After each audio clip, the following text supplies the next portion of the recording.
This means that a character runs around and rallies all its resources and all its allies in order to make a move.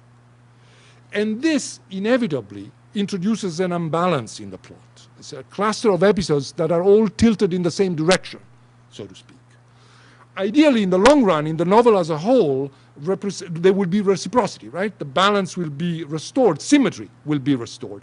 But at the scale of the chapter, of just a few moves in the plot, at the scale of the chapter, asymmetry, if Guanxi is an important part of the plot, is exactly what should be expected.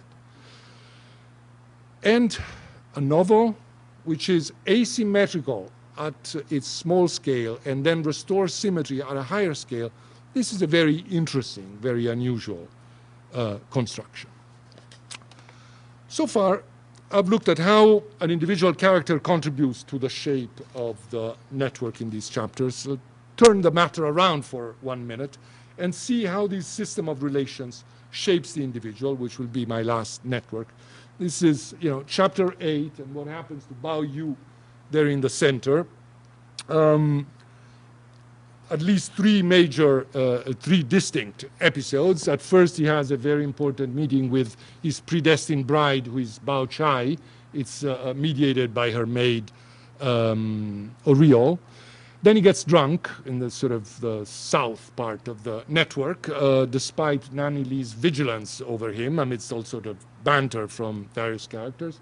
And finally, on the left, he throws a big temper tantrum with his maids until Aroma, who is one of them, threatens a general desertion. So 6 or 7 pages, 3 episodes, 3 totally different sides of Bao Yu. Inexperienced lover, sort of sensuous youth, and petty domestic tyrant. And this happens chapter after chapter, regularly. The novel has this huge pack of characters. They get reshuffled, and the new hand brings out new groups and therefore new features in the figures we already knew. It's an example of creativity as recombination, not as invention of novelty, as recombination of already known quantities. In the first 20 chapters, Bao Yu speaks to 54 characters, and never once does the same group reform around him. Now, which is something I could show, but it would take a lot of time. Now, unlike the first 2 characters I've discussed, who are both definitely minor characters, Bao Yu is arguably the protagonist of the story of the story. He's a male child, which born under very special auspices, expected to do great things for his family. But he leads a very, very strange life for a protagonist. He's constantly summoned by this and that older relative. He's kept under supervision. He's sent here and there. He's asked to perform all sorts of duties. He's offered an enormous number of delightful opportunities, but even those, they come from above and are usually come with constraints attached. He's the protagonist, but he's not free. He's the protagonist, and therefore he's not free. He has a duty towards the structure.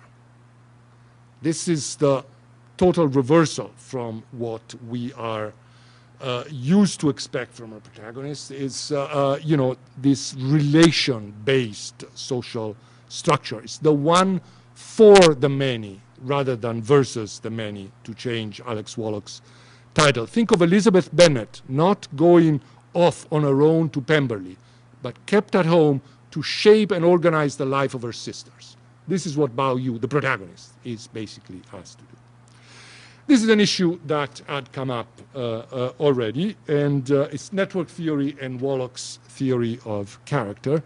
And one thing is clear. Network theory fully corroborates, empirically validates Wallach's concepts of character system and character space. They were simply a bold intuition, really, on his part. Now they have a solid empirical base. They can even be measured.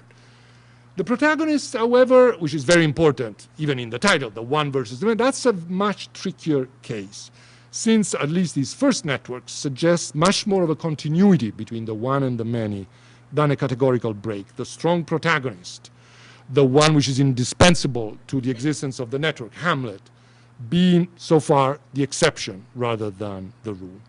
Things may change once the edges are weighted and have a direction, but I suspect that a discrepancy will remain, if only because there's a notion which is very, very important for Wallach's concept of the protagonist, and that notion is interiority, and there is no room for interiority in this framework. There is no room because network theory can only be applied to plot interactions. It's sort of horizontal, not vertical. It's syntagmatic. It's not paradigmatic. But in this sense, network theory cannot validate that aspect, but can only sort of induce a sort of stricter articulation, greater distinctions, internal distinction of Wallach's model. Which leads me to my final point. Network theory, plot analysis. Plot analysis, it's part of literary theory, and we all more or less know how to do. Network theory comes from the outside. What relationship ought to exist between a theory of literature and models drawn from other disciplines? It's a similar problem to yours. Interdisciplinary. This is, nowadays, this a pious academic shibboleth.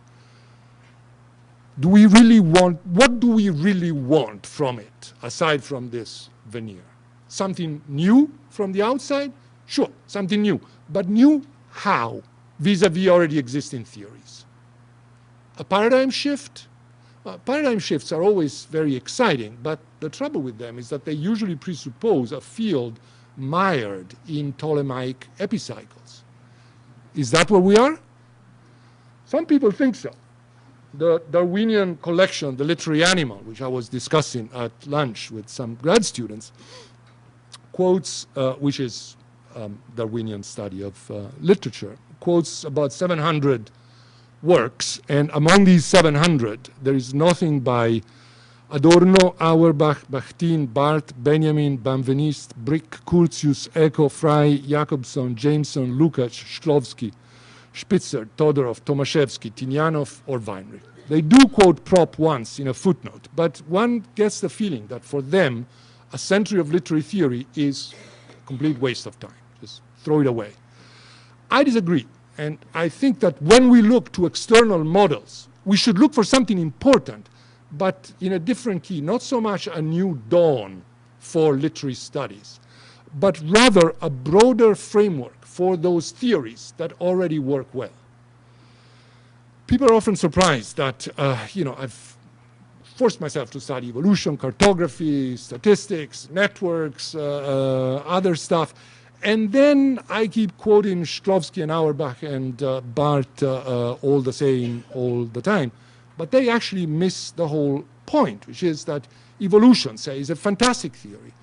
But I only became convinced it would work for literature when I realized that it was consistent with all the key concepts of Russian formalism and with a host of solid historical findings from other sources. Evolution was a good framework, was an excellent framework, because it agreed with what had been found validly, independently of it. A framework that agrees with previous findings. That's all? Nothing new? No. The novelty is the agreement, the corroboration, showing that some theories, not all of them, some theories really work, and therefore can also be part of a wider system.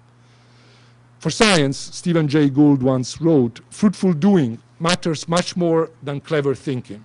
One day, it'd be good to be able to say the same thing